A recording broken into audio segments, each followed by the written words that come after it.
For my first ever guest on the show, I'm honored to say, please welcome my friend, Kevin Smith. Yo,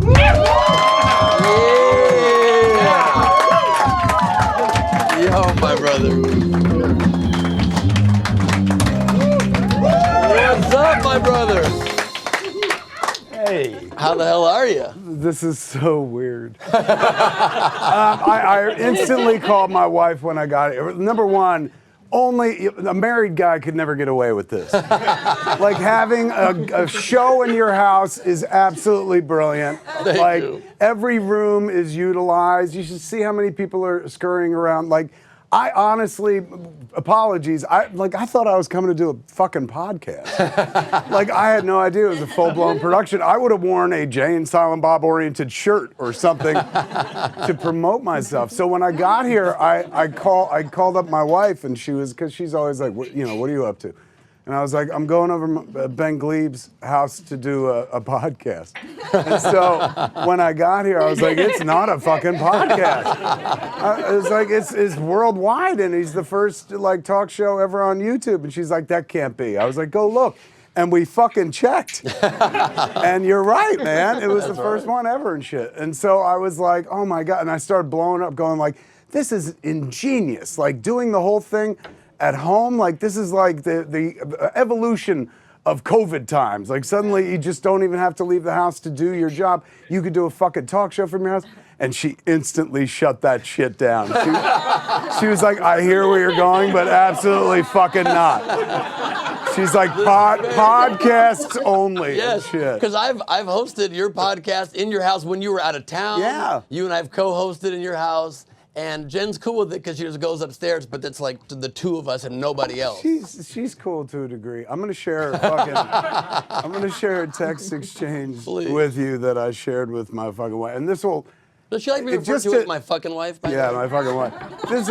Just to set it up, like I'd spend a lot of weekends like you traveling, doing shows, live shows and stuff like that. This weekend in Cincinnati.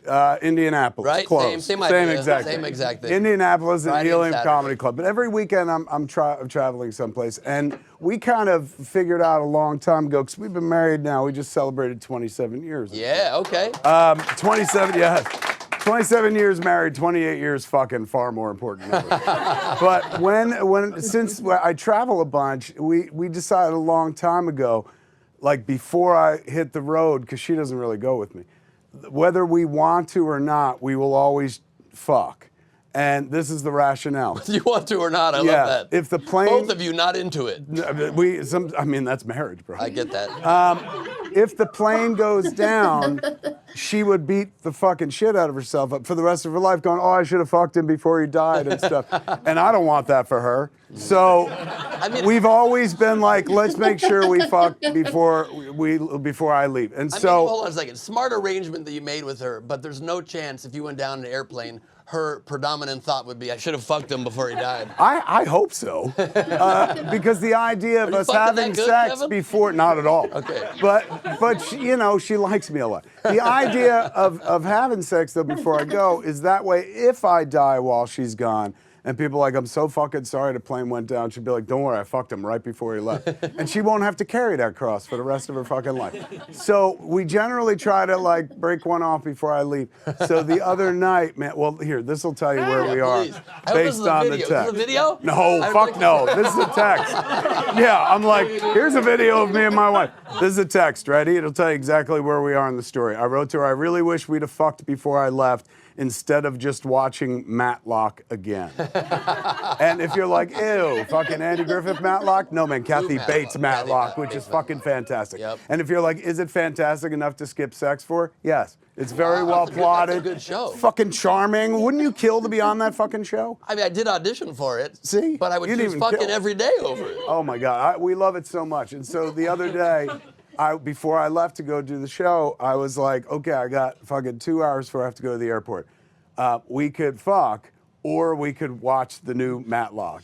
And she was like the little girl on the internet. She's like, why not both? And so I was like, plus there's definitely time for both in 2 hours? Well, maybe. Okay, so damn, the plan was very simple. The plan was, we'll watch Matlock, then we'll fuck, and then I'll race to the airport, get on a red eye, and good to go.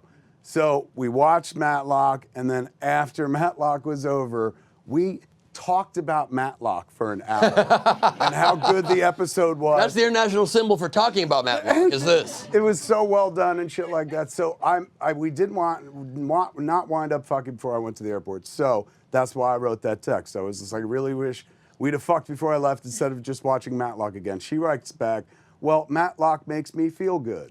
Now I'm fucking, very needy and shit. So I wrote back, I don't make you feel good. And she wrote, Matlock makes me feel good for an hour straight. Damn. This is why I know I would never get away with a talk show in my fucking house.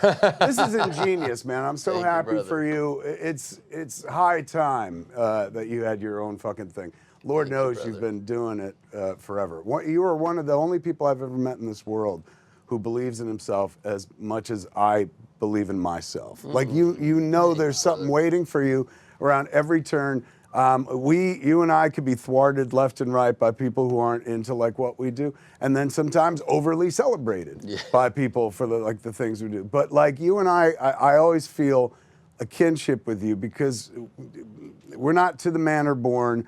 We're workers, man. Like we put in 9 to 5 and stuff like that. We're here because we want it. I was just getting fiberglass in my arms trying to help build 100%. Like, and you've been doing this like on your own, and now you've got help and stuff. But forever, like you've always believed in yourself. And before you can expect anybody else in this fucking world to believe in you, you have to believe in yourself first. That's one of the things I've always adored about you. It's like this motherfucker knows he can do it. But you're also largely responsible for me turning that back up in my life, because I don't know if you even remember this, but the first time that we met, I got a last-minute call to come do your late-night pilot, Tonightly. You did this. Tonightly, yeah. And I got a call just hours before. Someone dropped out, and I was asked to come do it. It was with you and Art. Is that when we met? We met that day.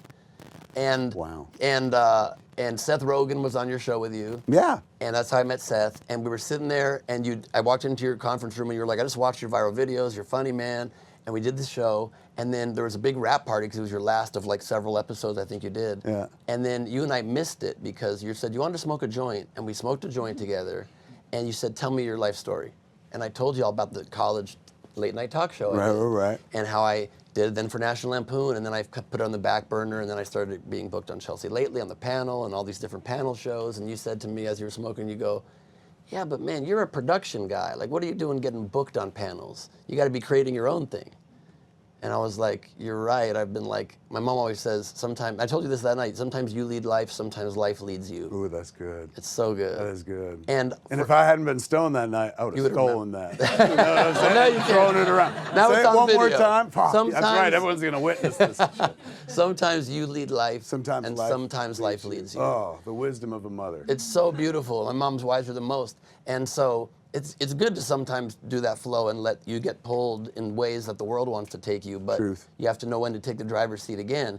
And then you said to me, why don't you come co-host my Smod Coast morning show at your house? And I did that. During the first commercial break, you said, do you want to guest host it when I'm gone? And when the show was done, you said, would you like your own podcast on my network? Yes. And then all of a sudden, I have a podcast on your network for many years. And just for the record, tell all these fuckers, no Epstein at all. It was like, do this, and there's nothing you owe or anything like that. Yeah. No strings. It was That's correct. Kevin did not make me fuck him. See, it's possible in this business. It is. To move ahead in a tiny increment. It's and true. not give up your virtue. This is true. And then we did Last Week on Earth for a bunch of years on your network. Which, to be fair, like, and maybe this is a hot take, I'm not sure, but like, I always felt that Last Week Tonight owed you some money. Yeah, that's true. That because you went first. Yeah, we were a couple years before. I thought that was such a great title. I was like, that's fucking brilliant. Thank you. We covered everything that happened during the Last Week on Earth, so it's a pretty good title for that reason. But whatever, that's no a big great deal. Title, yeah. Thank you. So, tell me, like, you obviously are the ultimate self-made person in this business. Not really. I used to think it back. I You're was. obviously an industry guy, and you really are. There it is, right there. No, I used to think I was self-made, and I was very proud of that. It was like the Horatio Alger of my own story and stuff. And I was saying it to a friend of mine. I was like, well, you know, I'm self-made man. And she was like, wait, really? And I was like, yeah, man. Like I had my friends helping me out and stuff like that, but I did this. When I made Clerks, I did by myself. I put on credit cards that weren't even like mine. I mean, they were mine, but like I didn't have that money, blah, blah, blah. And then my friend goes, wait, were you living at home with your parents? And I was like, well, yeah. I was 23. And she's like, that's abnormal. She's like, but it's also a safe place from which to create some art. So imagine if you weren't living home with your parents, you didn't have to pay any rent? I was like, no, I didn't have to pay any rent. It's like, so right then and there, that kind of gives you an advantage. And then she said the weirdest fucking thing, which really impacted me. She goes, your parents liked you. And I was like, well, fucking yeah, all parents like their kids. She was like, no, Kevin, not at all. She was like, you were working with an advantage right there. She was like, you had a lot of help. And I never took away from my parents. I was always like, well, of course, my parents and stuff. But like, just the idea that I was loved by two people who, even if they didn't believe in me and shit, because trust me, when I told them I would make a movie, they were like, this fucking idiot. But they never said that out loud. Right. Like I hadn't gone to college like my brother and sister, so I think they were like, look, let him get this out of his system, then he'll be a waiter or some sort of shit. He seems to like convenience stores. So, but they never discouraged me, you know what I'm saying? They were never like, don't try this out. I was a child in the 70s. Our parents were always like, they weren't inspirational. Like I tell my kid, like, you can fucking do anything you want, man, shit like that. Our parents were like, see that mountain? Never climb it. You'll fucking fall and shit. So they didn't really tell us to go out and chase rainbows. That was something that like kind of came along later on. Yeah, but they enabled it. They created the environment where you could do it. Where you Well, thought like my old man, like whenever I think about him, like when I was a kid, in my 20s, like right before I made Clerks, I had the audacity to ask my father, who worked at the post office, and he didn't even work like delivering mail. He worked in the sectional center canceling stamps. So I said, unnecessary detail, but it's okay. But think about how soul crushing that. That's true. You're not Some even people get up. interacting with You people. get up from your fucking bed, which is like 2 steps away. Come down and do a job that gratifies you, makes you feel good and shit. This motherfucker That's why I literally masturbated. punched a clock. Exactly. He punched a clock and shit. And I'm not saying he didn't masturbate at his I job. understand that, I mean, yeah. that's how you get through the post office without going postal and shit. That's right. That's why he puts the service in postal service. Absolutely. I get that for sure. But he delivered. But he Rain or shine, baby. Let's go. I asked him, I was just Sometimes like, sleep, too. I said, sometimes sleep. I said, hey man, Dad, I said, what did you dream about when you were a kid? And he goes, what do you mean? Because he wasn't like of that generation where he talked about dreams and shit. He just did things. And so I said, well, like when I want to be a filmmaker. What did you dream about before you gave up? And he goes, I didn't give up. I said, well, what were your dreams? He goes, I wanted to get married and have kids. And I was like, oh, so your dreams like came true pretty early. And he goes, yeah. And so I was like, that's great. But inside, I was so judging him. I was like, what? Anyone could fucking get married and have kids. Like, where's the ambition? That's why we're stuck in lower middle class. He works at a fucking post office and shit like that. There's zero ambition in the man's voice. Nothing. He just wants to get married and have kids. Now, at age 55, my father was the wisest man I ever fucking met. I wish to Christ I wasn't cursed with ambition. That motherfucker seemed content his whole fucking life. From the moment I met him and shit like that. He wasn't chasing something else. Right. There wasn't this endless guff that he had to fill going like, no, it's the next thing that's going to make everybody fucking love and accept me and shit like that. He needed, all the love and acceptance he wanted was right there in that fucking house. And his job wasn't about what personally fulfills me. It was literally like, how do I pay for this shit? That is it. So one generation removed, I got to chase dreams, but like, you know, I ain't bitching. It's been a wonderful fucking 3 decades. But fuck, it would have been nice the other way. 100%. I have the exact same feeling like when friends of mine from high school will come to like my stand-up shows and they have this like regret about their own life in their eyes and they'll be like, man, you're living the dream. I always try and dispel that for them immediately. I'm like, I'm doing the thing that I wanted to do and I made my passion my career, but it's so hard. I often envy people like you that get to keep their passion, and they get to clock in and clock out of their job. And they don't have to be working 100-hour weeks, getting fiberglass in your arms at 3 in the morning while you're begging people who kindly are offering to stay. Like Ian's been here working and building this whole thing the whole night, and Sarah's been here trying to make this thing happen, and Shadi volunteering to do photographs, and you know. Take the applause, because you'll never get money. Correct. That's correct. That's correct. She's literally a volunteer. But the point is, he's getting paid, but we negotiated a pretty good rate. So like, so people are helping out as much as they can to pursue their dreams, but it's so much work to do so. And when you make your passion your job, it becomes your job. You can't fuck up. 100%. You Also, can't fail. once you get on this train, and this is for like, you know, I guess it goes for the influencer culture, which based on which Instagram reel or TikTok you watch is either thriving or fucking dying lately. Shit. Since nobody has any money, I don't see how it could possibly fucking thrive.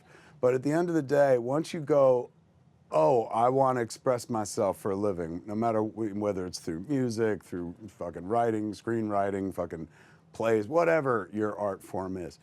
This is the one thing I wish that somebody had told me before I started. I doubt it would have altered my desire. But we're out of time, and thank you good so eye. much. I'm kidding. Please. It was. I wish somebody had told me that like once you put your foot in the water, the rest of your life is going to be a hunt for relevancy. Like every morning you have to wake up and figure out how to make a bunch of fucking strangers give a fuck about you enough to come back and try you out one more fucking time. And that is relentless. I got into entertainment because I was like, I don't want to work for a living. All I've done is work way harder than I would have worked if I stayed at the fucking convenience store. You know what I'm saying? There was structure there. Like, I didn't have to wake up every day and go like, how do I make them buy milk? Like, they were coming anyway. They were coming. But how do I make them buy Kevin Smith? That's what I sell. And like, sometimes it's exhausting, man. It's like, I ain't as easy to sell as like, you know, fucking Ben Affleck or something like that. Maybe if you put on pants, it would help. That would help. You don't ever. I thought I was going to a fucking podcast. Nobody told me. It was a full-blown production. Christ. This is the most casual I've ever been at a fucking talk show. Really? Okay, Yeah. that's the point. That's what we're trying to do. It works. Is a casual Very YouTube talk disarmed. show. I love that. But I mean, that is just so true because we're trying to make something happen in a world where it's like so hard to make your mark, and that's a big part of why I created this. I was sort of just tired of waiting for gatekeepers. I was really tired of waiting Tell for the green kids. light. That's the important message. Kids, which one? Tally light's right there. you Red go. means go right there. Kids, no help is coming. I assure you. No help is ever coming. You're dependent on yourself, man. If you got a dream, you got to figure out how to make that dream come true. Surround yourself with some like-minded individuals, people that believe in your Chautauqua, and go forward. But don't wait for help because you'll die waiting. And like there's so much competition out there. There are people figuring out every day, oh, I don't need to wait for permission. I'm going to do a thing and whatnot. And boom, they're off on the journey. And it's not a race. That's the other thing, man. People are always like, oh man, this motherfucker's ahead of me and shit like that. Nobody's trying to be you in the entire fucking world. Everyone's trying to do their own self-expression and shit. So it's not a race, man, and it's not a fucking ladder. We're all just on separate journeys. Don't look at somebody else's journey and judge it against yours. What is the fucking point, man? Your journey is so fucking individual and so specific to you. You can't look at anybody else. You have to look to yourself, man. And at the end of the day, that's the one that needs to believe in you the most before you can expect anybody else to do it. Believe that you can make this thing work. Yeah. Look at two idiots like us do this. You can do anything. Totally. And also I recommend that people do it in a way that like your life can then become easeful as well, because, you know, you have to work really hard initially in these things, and hopefully something hits and you get to a little bit ride a wave for a while. Like, I got tired of making hits for big multinational corporate conglomerates that would get enough seasons to have reruns and then stop making new ones, and I'm like starting from scratch again, trying to find a new show, a new thing that'll put. Is that me what on. you found at like 100%. game show? You got to a place where my they're show's like, still airing. I don't make a penny. They had 210 episodes. God bless them. They made my career happen, bought me this house, but it's still airing. Netflix bought it. I didn't make a penny. It's currently airing on Pluto TV. I don't make a penny. Netflix airing? I saw in the other room a frame. I got a framed picture. Piece that says, no joke, I had to Photoshop the Netflix logo onto it, print it at FedEx, put it on my wall, just so people walking in this room could be like, oh yeah, Netflix show? I'm like, yes, I did. I lost money. I gotta tell you, I was fucking impressed. Thank you very much. Netflix, eh? I'm in the right place. 100%. So I'm hoping that You're also a man who memorializes himself. I see framed images Wait, of you and the shows you've done in the other rooms. Only in that one room. That's my ego room. If I ever feel bad about myself in my life, I want a room. Tell them. Everyone needs an ego room. There are many times in my life where I've felt like I didn't know where my career was going. Yeah. I didn't know what I was. So I don't have pictures of myself really anywhere else in the house. But in my office, I have the things that I've accomplished, so I can look up and say I've actually done something. Important, man, important. Which To I know you memorialize feel the the same journey. Because when I Fuck yes. had you on my podcast, my house is one giant museum. yes. But I remember, like, it's easy to forget when I had you on my podcast from your house, and I did this very elaborate intro of all the things you've done, and you said, wow, hearing it in a row like that made me feel so good about myself, because you forget. You just forget all, because every day's a grind to do that next thing. And you're just so scared that one day it's going to end that you just keep adding links to the chain. The tail gets longer and longer and longer. Like, I stand at a vast distance from how I entered the scene. The journey begins with me as a filmmaker, and like, I'm not necessarily known as that anymore. I mean, it's always something people go like, hey, he made Clerks once and shit. Right, like, so that was the other question I had, is you really transition a lot of your focus to podcasting, to live shows, to essentially doing stand-up. Your picture at the Improv literally bumped mine off the wall. It's fine. But the point is... I feel so accomplished. I know, it's pretty great. But so what made you decide to make that shift, and which one are you sort of more proud of? The films you've made, the art you've created, or the community that you've built around your work? And they're both like so dependent on one another. There's no community were not for the films and whatnot. And there's the films continue because the community that surrounded it. I've been very lucky in as much as whenever I've gone into some corporate structure or somebody with money and asked with a hat in hand, can I have some money to make pretend and stuff? You know, the older I get, the longer in the tooth I become, and people are like, we've seen every fucking magic trick he could possibly do. It's all a variation on fucking Clerks. But right before they kick me out of the room, there's always this kind of like, but he does have that audience.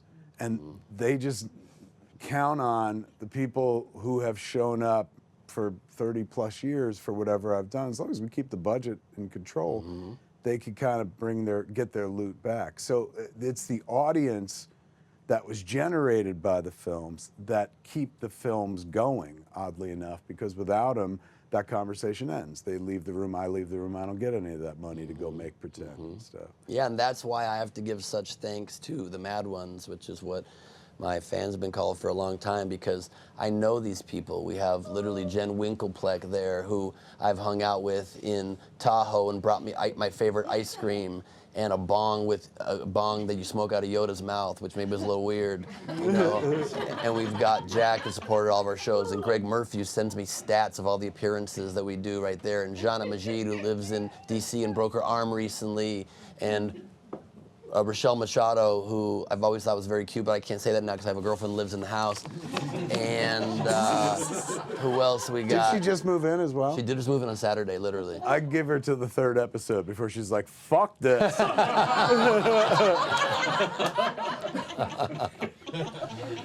Let's talk about how I wound up as first guest. How many fucking people said no in order for you to go?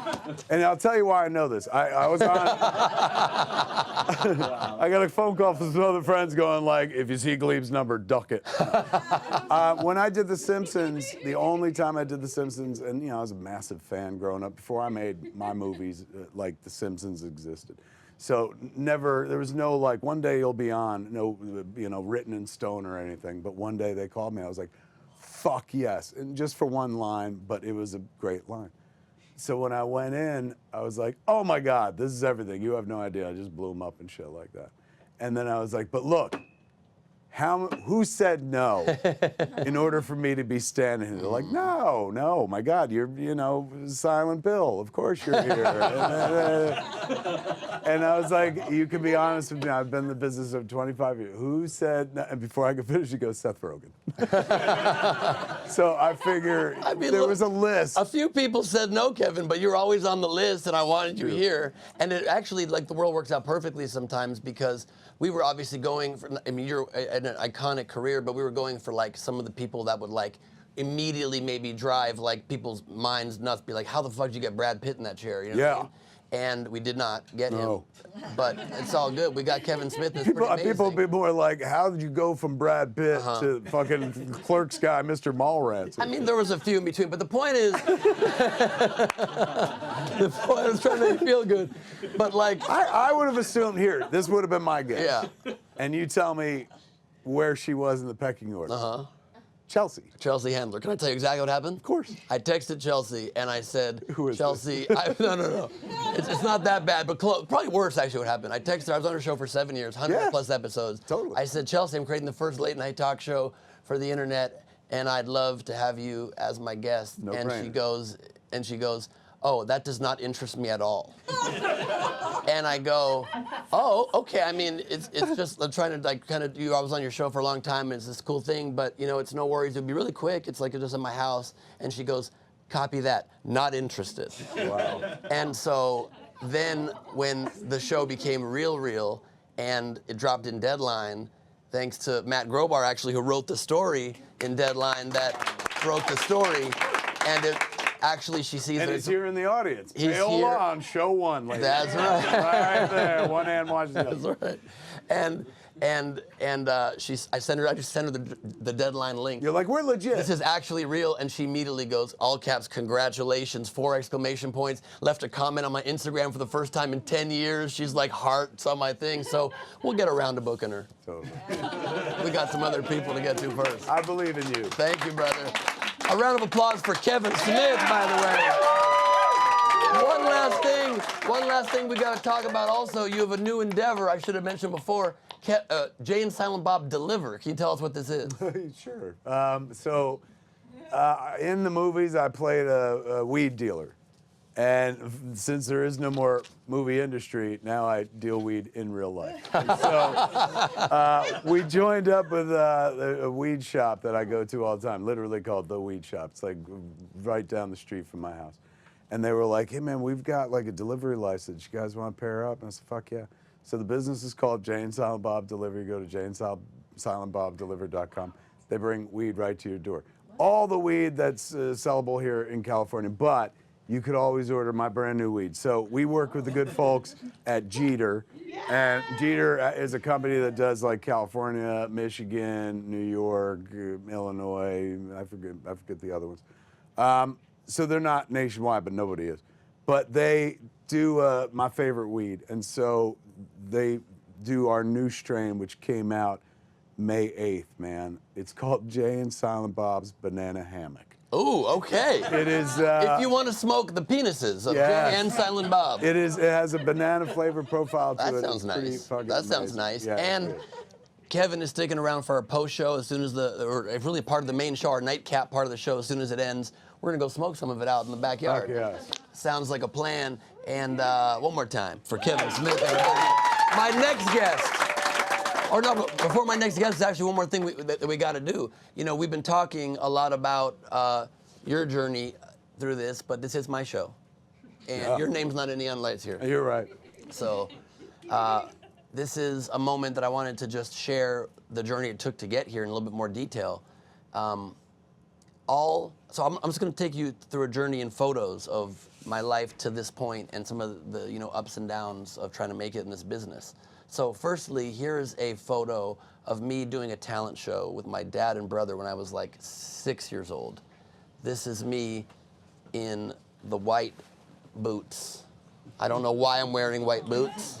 I think they were my mom's boots. You look like Ron DeSantis. In your little white boots. That's right.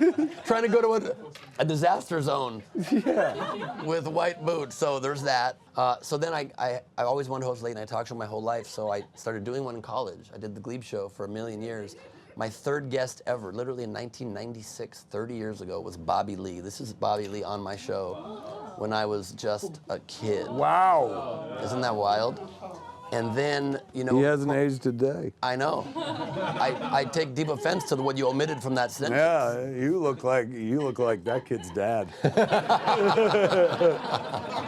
The kind of guy that'd be like, son, just give up this talk show shit. Get a real job.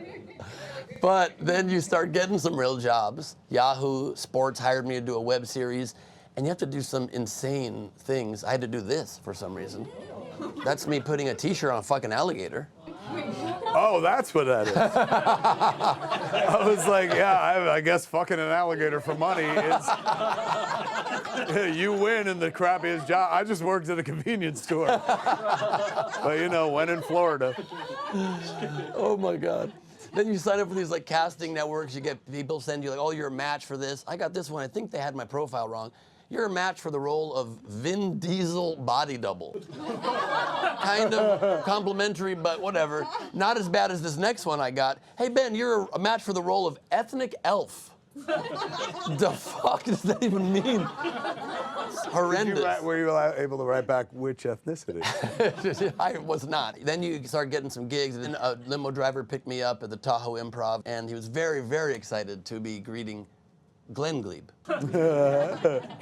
Still, not a bad rebrand right It's there. not a bad rebrand, Ben Gleib. Before, I mean, change the sign, do one more take. This sign was very expensive, Kevin. We are burning through the budget. Just tape Glenn over the Ben. Good night with Glenn Gleib. That's a lot of alliteration right That's there. fair. Yeah. Definitely not as bad as this comedy club that had coming next weekend at the House of Comedy, Ben Gleib. And then some comedy club just thought I was Steve Byrne. I don't know what that's about. But then you start getting fans, people start tweeting at you like this guy wrote, Ben, between the scruff and that look on your face, I'm feeling pretty gay for you, you sexy stone bastard. And then, you know, some women kind of take notice, and this woman kept coming into my email inbox thirsty, very thirsty. I emailed Thursday, she says, please, Ben. I emailed Friday. I emailed yesterday. Now I'm emailing again because I really need you. Nancy Pelosi trying to fuck. I set up a Google alert for my own name so I wouldn't have to be so absorbed to search myself, so it's a more passive way to be self-absorbed. Yes. I swear I did not Google search this, however. Ben Gleib penis enlargement. I did not. I don't know where that came from. Then you start getting some cooler gigs like Chelsea Handler invites you to open for her on tour and you're playing arenas, you're on a private jet. More fun was being blasted drunk in the alley after the show. You guys are so drunk, the photo's out of focus. 100%. And then finally getting my own late night show. This is the incredible poster designed by Alney Atwell of Dark Red Studios. This is the Good Night with Ben Gleib official artwork. Nice. And then we have the family and investor and corporate friendly version of the poster right there with my dog Henry Horse.